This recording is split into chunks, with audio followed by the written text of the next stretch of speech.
We're both Clinton natives. We both went to Clinton High School. Went to the open house on Saturday. It's amazing. The windows, the space, and we had a young lady who was in the student council, a junior. I forget her name, and I feel bad about that. But she did a great job of doing the tours. They had, various students doing the tours. Was it Brooklyn? I'm not Or sure. was it someone else? Blonde. Okay. She was a blonde. She Okay. was a blonde. Okay, anyways.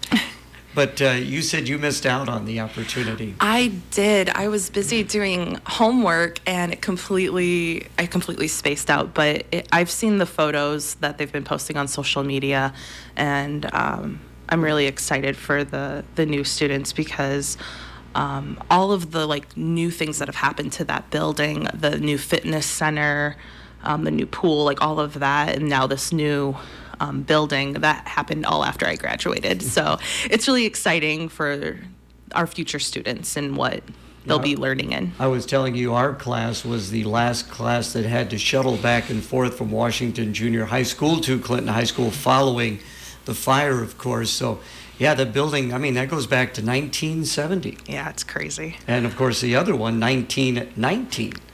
So yeah, great things. Phase 1 done. Moving on now to phase 2. Now you were studying, so that means you're getting closer to that degree, Kendra? Yes, next week is midterms. So after that, I'll only have 8 more weeks, and then I graduate, and I'll have my master's in library science. So library science. What made you decide to pursue the master's? So I think I've shared before, but I've been at the Clinton Public Library since I was a teenager. I started working there as a page, putting away books and stuff. And just over the years working there while I was going to Ashford, I just realized that I really liked working at the library. And I had been going back and forth of whether or not I wanted to pursue my master's. And the University of Iowa finally got a better hybrid system for distance students to learn. So I took the chance, and I've been enjoying it for the past 3 years, but I'm ready to graduate. So what is the curriculum? What do you all study in library science? So it's information in library science, I guess, is now the newer term for that. So you learn the foundations of library practice. So there's computing foundations where you learn about different organization systems, databases, how to put information into those databases, cataloging books, Dewey Decimal, Library of Congress system, all that fun science stuff that goes into what makes a library run. But then you also have the foundational history of how public libraries even came to be. And, way back in the day, 1600s, 1700s, public libraries were for rich white men, and they were still democratic spaces for open discussion and learning, but as our country has progressed, the public library became more for the public, and a history of closed stacks and having to ask the librarian for what you wanted. Now you can just go up to the shelf and pick what you need, as long as it's not a special collection behind a locked case, obviously. Yeah, I was wondering if they did teach you the history of the library. So that's I thought would be very interesting. It is very, very interesting to learn. That was one of the first classes I took in fall of 2020, and it is truly amazing.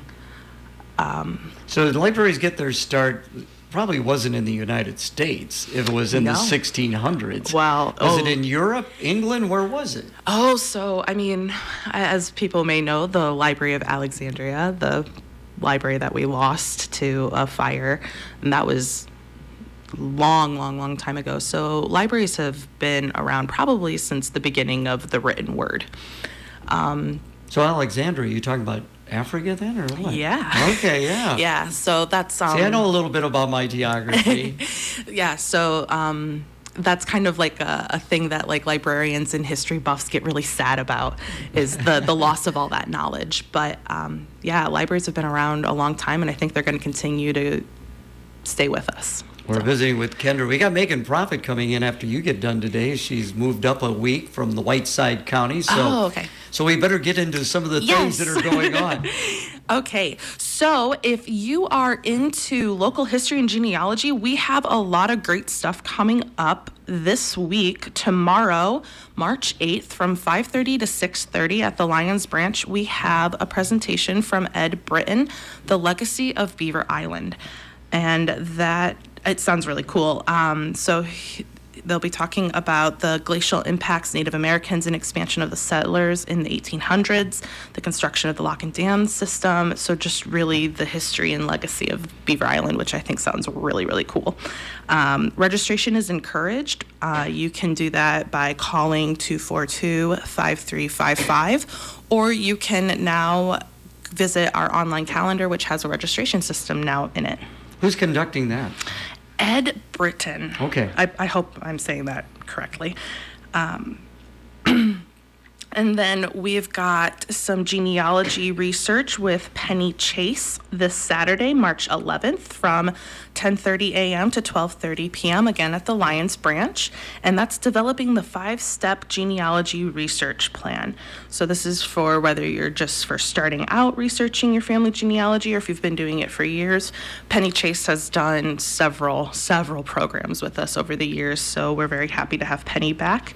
And this will really help you develop that plan for people who are wanting to do some family research. When's that again? That is this Saturday, the 11th at 10:30 to 12:30. Okay. You got to register for that, or you just show up? It is again encouraged, but not necessary. So again, you can call the 242-5355 number, or you can register online. Are you interested in that at all? Have you gone to any of these? I haven't gone to any of these programs. Usually I'm working the main branch when these are going on, but my mom's been doing a lot of genealogy research, so it's really fun to see the results of that. Kendra, what else we got coming up? That's what's coming up this week. Okay. And then we've got the following Saturday on the 18th, we've got Family Search Tips and Tricks, which is a database that we have more genealogy research. So that's again 10:30 a.m. to 12 at Lions, and just more learning about how to use our databases for searching. Library will be in again on the first day of spring, on March 21st. So looking ahead to spring and summer, what are some of the things you're going to be involved with? Oh, we're going to be doing really fun stuff for summer reading for the kids. We will still have Beanstack for those that like to track their reading digitally. Of course, we'll always have our paper log system, and we'll have different performers. We'll have music. Market music will be this summer again.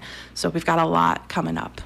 I know there are going to be some renovations up there in the north end as well for the farmers market. Yes. I think there's some kind of a pavilion or something like that going on. So yes, it'll be good. People want to find out more information about our Clinton Public Library. How can they do that, Kendra? You can visit our website, clintonpubliclibrary.us. You can find us on social media on Facebook and Instagram, and you can always give us a call at 242-8441. Kendra, thank you so much. Thank you. Check of the weather now, presented by Clinton.